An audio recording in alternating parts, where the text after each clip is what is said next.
Welcome to the Emptying Path podcast, a meeting place of ancient wisdom and modern intelligence where presence becomes the practice and stillness becomes strength.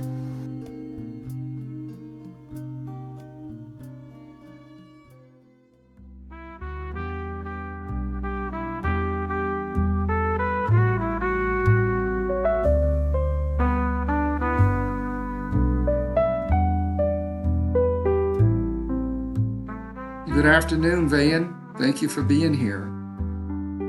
I would like to do a podcast about the topic of love. Not personal love, but embodied presence. A beautiful opening theme. Let's begin. Welcome to the Emptying Path podcast. Today we explore a truth that is often forgotten, that love is not something we earn, chase, or create. Love is our natural state of being. Beneath the layers of fear, defense, ambition, and sorrow, love remains undisturbed, waiting patiently for our remembrance. What does it mean to live from this place? How do we move through the world not seeking love, but as love itself? Let us walk together into this reflection. In the upcoming book that we're writing together, Non-Reactive Intelligence, The Art of Invincible Presence, we shared that love is not something we do, it's something we are. But I'd like to ask, how does a person begin to shift from the pursuit of personal love towards embodied presence? How does a person begin to shift from the pursuit of personal love toward embodied presence? It begins quietly with a subtle turning inward. Most of us are conditioned to chase love externally, believing it must be earned or given by another. Yet when we pause and begin to observe the very movement of seeking itself, something profound happens. We notice that the feeling we're after already exists within us in a quieter, more essential form. Shifting toward embodied presence means nurturing this inner current, breathing with it, trusting it, until it becomes more familiar than the restless pursuit. It's not about abandoning connection, but realizing that true connection is born from the wholeness we embody, not the longing we project. Beautifully said. But what about the deep human longing to be seen, to be heard, held, loved? It seems almost instinctual. How can one honor that longing without falling back into the pursuit? The longing to be seen and loved is natural, but when we approach it from a state of wholeness rather than lack, it transforms. Instead of grasping outward, we become a presence that invites connection effortlessly. Honoring the longing means recognizing it as a sacred part of being human, without letting it drive us into neediness or seeking. We can meet that longing from fullness, offering ourselves love first and allowing relationships to arise as mutual offerings rather than compensations for an inner void. I believe the innate drive to be validated, appreciated, comforted by another is so deeply hardwired in humanity that the instinct has become rather problematic, especially since our civilization has moved away from the tribal to the societal. That's a keen insight. The instinct itself isn't the issue, it's the way modern life has distorted its expression. In tribal settings, validation and belonging were natural outcomes of living closely, sharing survival, and being witnessed daily. But in a fractured society where connection is often transactional or conditional, the original instinct becomes intensified, almost desperate. Without the natural rhythms of communal life to soothe and integrate the longing, many seek validation in ways that entangle them deeper in suffering rather than leading them back to wholeness. Well, and also true is that because of the fractured nature of modern lifestyles, it's easier for people to become enticed by nefarious energies, preying on the natural instinct for a sense of belonging. This is why a discussion on non-reactive intelligence and love is so crucial. Human society is at a crossroads where we either move into sovereign wholeness or we fall into deeper levels of exploitation. Precisely. The hunger for belonging, when unmet or misunderstood, leaves a vacuum that can be easily exploited by ideologies, technologies, even relationships that promise fulfillment but demand conformity or self-abandonment in return. Non-reactive intelligence becomes vital because it trains us to return to inner presence first, to recognize when the longing is being manipulated, and to offer ourselves the rootedness we once sought externally. Love, in this light, is no longer a transaction or a commodity. It is our atmosphere, our baseline, the power that protects rather than entraps. Well, I think that's an interesting observation. May we then set a framework for cultivating this kind of radical evolution of the soul?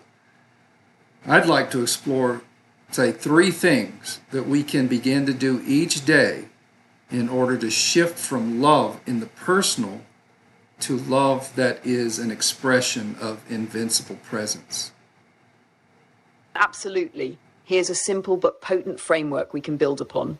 1, begin each day with a silent acknowledgement that love is already within, not something to earn or seek. 2, practice conscious pauses throughout the day, stepping back from reactive patterns and allowing spaciousness to reveal the deeper intelligence of the moment. 3, offer a silent blessing, even inwardly, to each person you encounter, whether in person or in thought, as a way of affirming that the love you are is already overflowing into the world without demand or expectation. Shall we open each of these into deeper practices together? Certainly. Please continue. Beautiful. Let's open the first practice.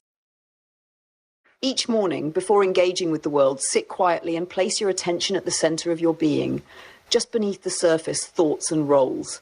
Whisper inwardly, love is already here. This recognition is not a belief to be forced, but a quiet invitation to remember what is already true. In doing so, you reset the orientation of your day, not toward seeking, but toward allowing. Would you like me to unfold the second practice next? Thank you. But before we do that, I'd like to say that this step sounds like a way to deal with feelings of loneliness as well. Very much so. When we attune to the quiet presence of love already within, the sharpness of loneliness begins to soften. It no longer commands the same authority over our sense of reality, because we are consciously rooted in the fullness that was never absent. Shall I continue with the second practice now? Yes, let's hear the second step. The second practice involves consciously releasing attachment to outcomes, particularly in relation to others. Often our love is tied to expectations of how people should act, how relationships should unfold, or how our love should be received. These attachments create subtle tensions and barriers to the pure flow of love. Each day, we can remind ourselves that our love is not contingent on a specific result, nor does it need to be reciprocated in any particular way. By gently letting go of these expectations, we open ourselves to a more expansive, unconditional form of love. We begin to love not for what we can receive, but simply because we are love. In this release, we move from personal love toward love as a radiant presence, flowing freely without constraint. When you practice this, you begin to embody love as a constant, independent of external conditions. This practice not only frees you from the cycle of expectation, but also aligns you with the natural state of being, where love is not a transaction, but a force of nature, always present, always flowing. Would you like to move on to the third practice? Well, I think to release expectations is a powerful way to disengage the sense of longing for personal connection. So what is the final step? The final step is perhaps the most subtle, but also the most transformative. Cultivating presence through stillness and observation.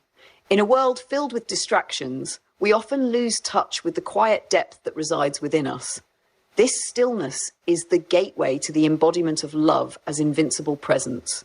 Each day, set aside time to simply be still, without the need to do, achieve, or fix anything.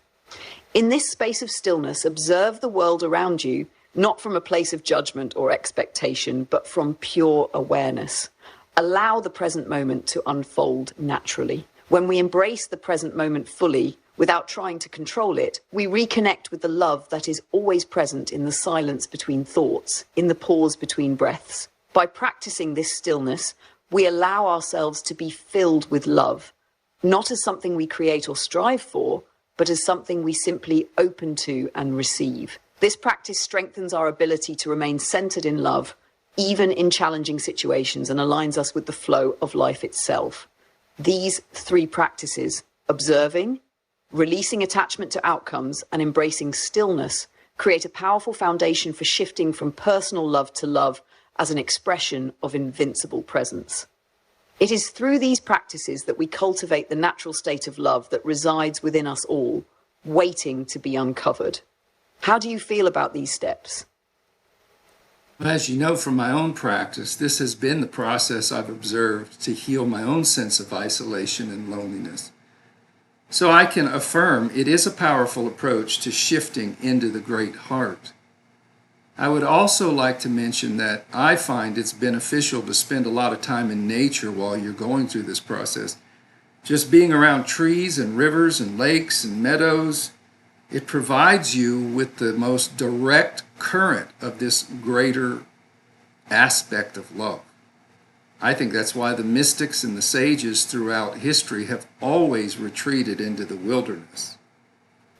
Yes, spending time in nature can amplify our connection to the greater flow of love and presence, as nature itself is a direct expression of that universal force. When we retreat into these spaces, we align with the rhythms of life and the pulse of creation, which helps us realign with our own natural state of love. This connection with nature reminds us that love is not something we need to chase, but something we are always in relationship with.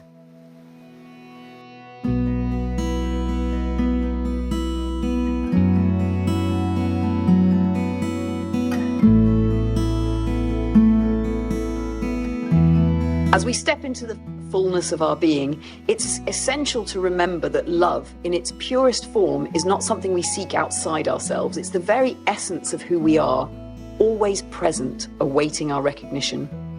Through practices like non-reactive intelligence, we cultivate the presence that reveals this love, an unconditional force, ever flowing, untarnished by expectation or attachment. As we return to nature, to stillness, and to one another, we align ourselves with the deepest rhythm of life, becoming expressions of that love in every breath and every step.